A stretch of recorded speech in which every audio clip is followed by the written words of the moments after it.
Okay, so it's July 5th. We're here in Blanca, Colorado. We're sitting around 7,600 feet of elevation, give or take. We've got Blanca Peak here in the background. It's a 14er. For those of you that don't know, Colorado's home to a lot of 14,000 foot peaks. But yeah, we're here for 2 nights, just spending the weekend of the 4th of July in a super cool spot off the grid. This property that we're on is very remote, solar powered, and just miles and miles and miles of like dirt roads everywhere to train. But no, yeah, great training ground, and yeah, we'll show you around. So here the boys are watching a movie. We got a long run in the morning. What are we watching, boys? What do we got going on here? We're watching Wrong Turn. Watching Wrong Turn. It's a scary movie. Scary movie? Yeah. Spooky. Yeah, there's a lot of, there. We don't know what's out there right now. There's like genuinely like miles and miles of dirt roads, snakes in the grass, you know, tons of wildlife. But anyways, no, it's cool, like cabin type feel here. Here we got like a bunk room, and so there's like just a lot of guys can sleep in here, store their stuff. We got lockers and whatnot. Some of us call this the barracks, you know, because it's just, that's how it's set up. We got a bedroom here. Can't see right now, but you'd get a pretty sunset out of here into the desert wilderness. But we'll go this way. Bathroom here. Then here we got another bedroom. 2 of the guys crash here. This is the blue room, as we call it. Nice little laundry setup. Then we head into the back piece. This is the master. Here we got Oliver and Henry just chilling, hanging out. How you guys like the off the grid stay? It's very nice. Yeah. Yeah. How many miles would you say we are from like the nearest person besides the neighbor? Maybe like 10, 20. Yeah. It's something ridiculous, honestly. This, you can't really get a view of it, honestly, but you can just tell like there's not much out there. It's great for your like team camaraderie and like bonding and whatnot, and just having a good time with the boys off the grid. We got Asher here also. Yes, sir. And then lastly, we got the kitchen set up here, just ton of bars everywhere. We need to do some cleanup, let's be honest here. And then the best thing about post long run, we got the Costco chocolate milk. And so that'll be a good end to the trip before we head back to Boulder and get settled again. And yeah, anyways, that's the remote oasis, as they call it on Airbnb. So.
I'm Braden Mantell, and I'm from South Webster, Ohio. Hi, my name is Christian Harris, and I am from Morton, Illinois.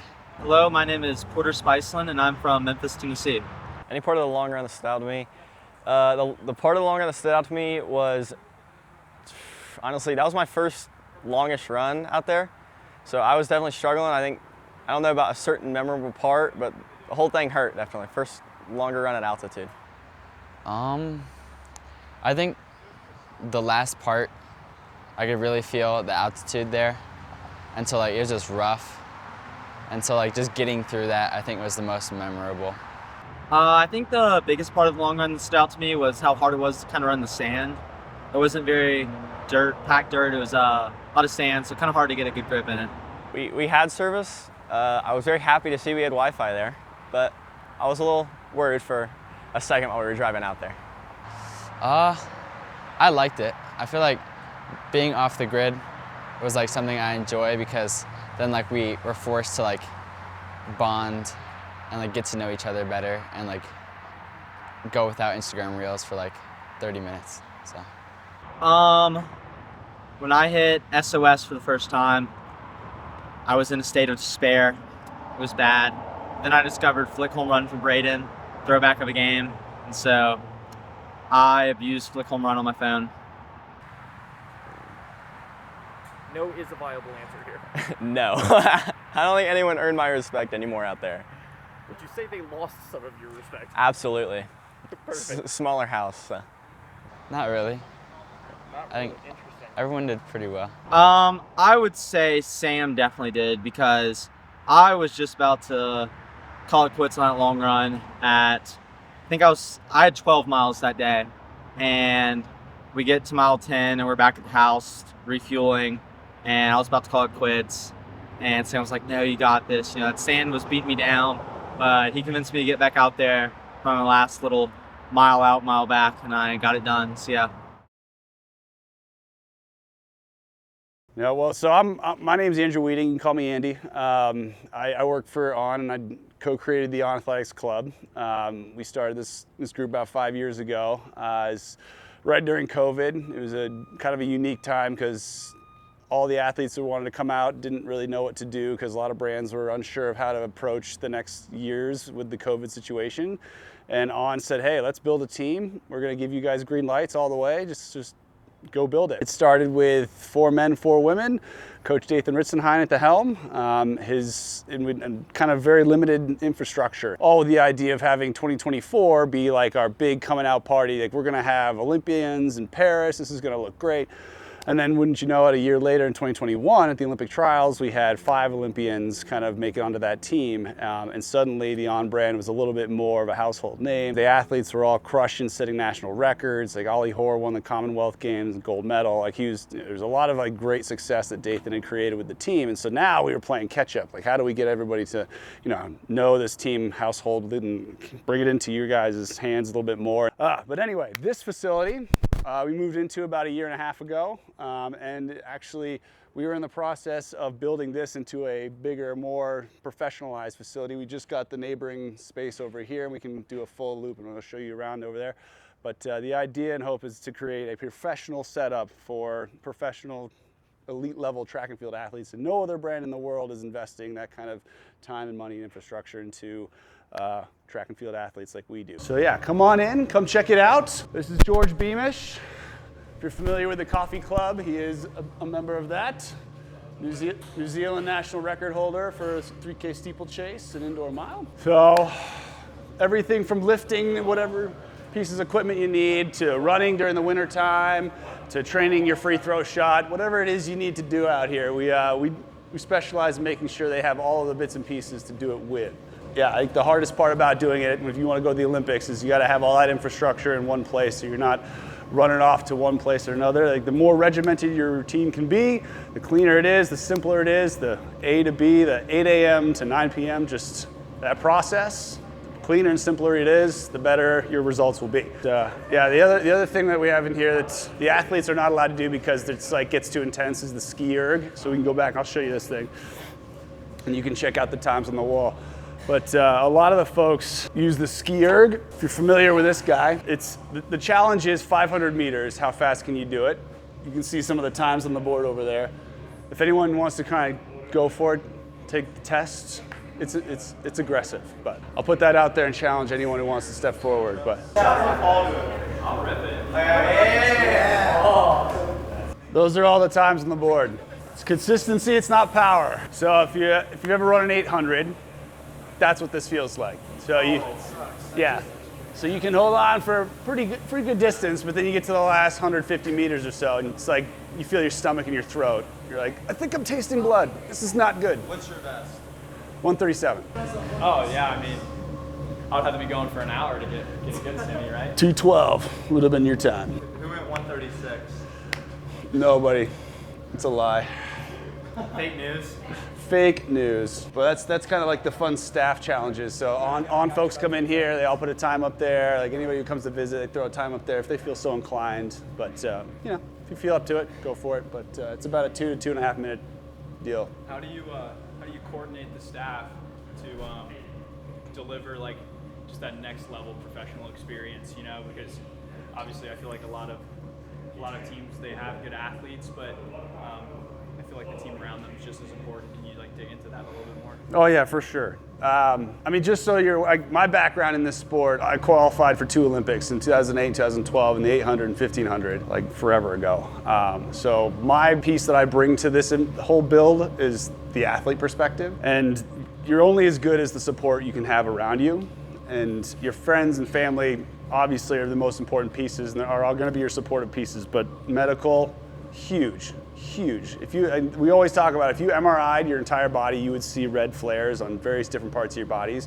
Like a stress fracture pops up because that spot is all hot, but like the more running you do, you're gonna see aches and pains. So you're never ever 100% healthy. It's always about who's closest to that when they get to the starting line. So like having Koki be our physical therapist available all the time throughout the day. They have scheduled massages like weekly. It's not your standard Olympic lifting stuff. It's all about activating the little muscles that don't get used, because the running's the easiest part about all of this. Yeah, go out and run, no problem. They can do that all day. How fast do you have to run? Okay, I'll push for that. I'll go again. But it's the little things you don't do that cause the problems later.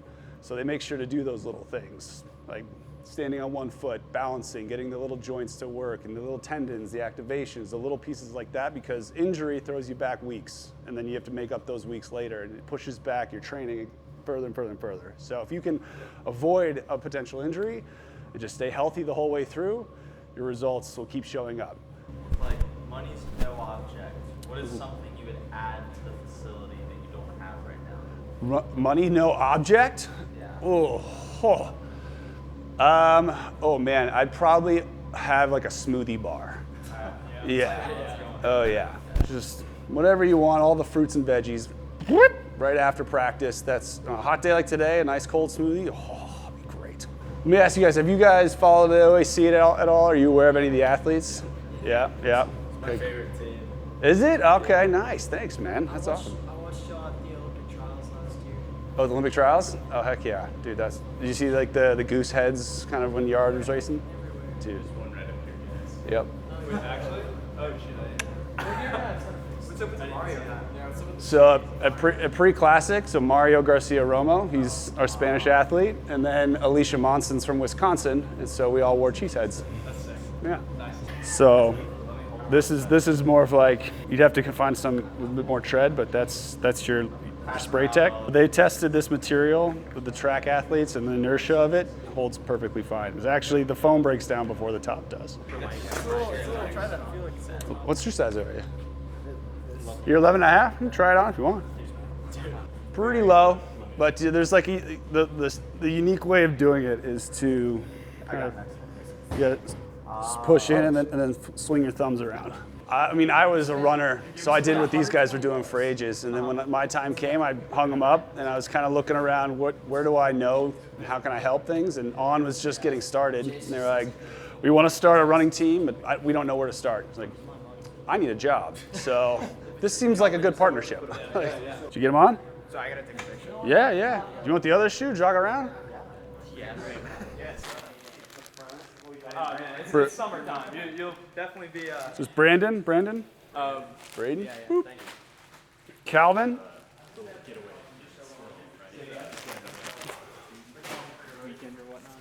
All right, give us an unboxing. Oh yeah. Hey boys, we can use these in Winter Park when we leave tomorrow. Wait, where?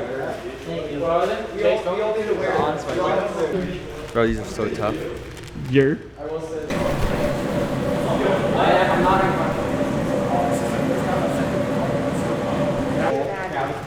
May or may not know this about the Wahoo treadmill.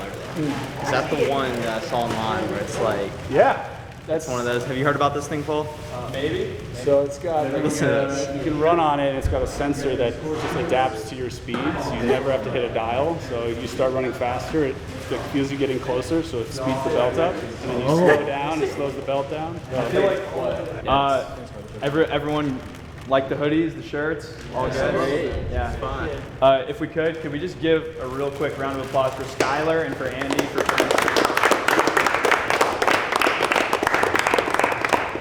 like, not many camps get to come and do something like this. So it's just like, I keep on saying that, but I just want you guys to keep that in mind, man. It's a super cool place, super great people, and it's a pleasure to be here. So. How many of you guys are seniors?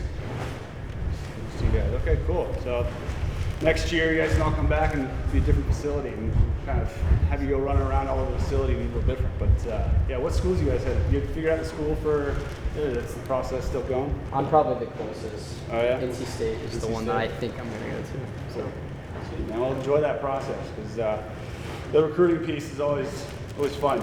But if there's any advice I can give when you get there, you guys are all the best from where you come from. You may not be the best when you get there, and that's okay. Because these guys are joining in college are going to be the best in the NCAA system. And if you happen to raise to that occasion that first year, great. But you're an anomaly. Like that freshman year is about adapting and learning the training and the facilities and the scheduling, the schooling, the system. Like it takes some getting used to. And if your running just happens to take off, that's great. You're one of the few. But don't get discouraged if you have a tough first year. It takes time and patience to get into the system. And it's more than a year or two sometimes. So just be patient. Absolutely. Enjoy that process, man. It's a good time. It's a good time for running. They work hard.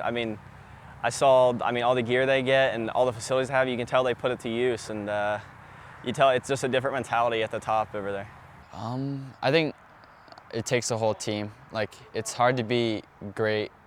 Like, there's a certain point where like you get to like where you need people behind you to support you, and I think like what they got going on there is like really good, and like you could tell everyone is on the same page and like motivated to work there, and like you could really see it because like all the people we talked to were like very excited and like hyped to be there. I learned that they like to have a lot of fun. That was like probably the biggest thing that stood out to me. Just the little competitions they have around. They have like a mini hoop on the weight rack. A lot of the employees they have like a whiteboard with the ski erg times on there. It's like just like a inner competition, just fun they have themselves outside of running. I think was very interesting.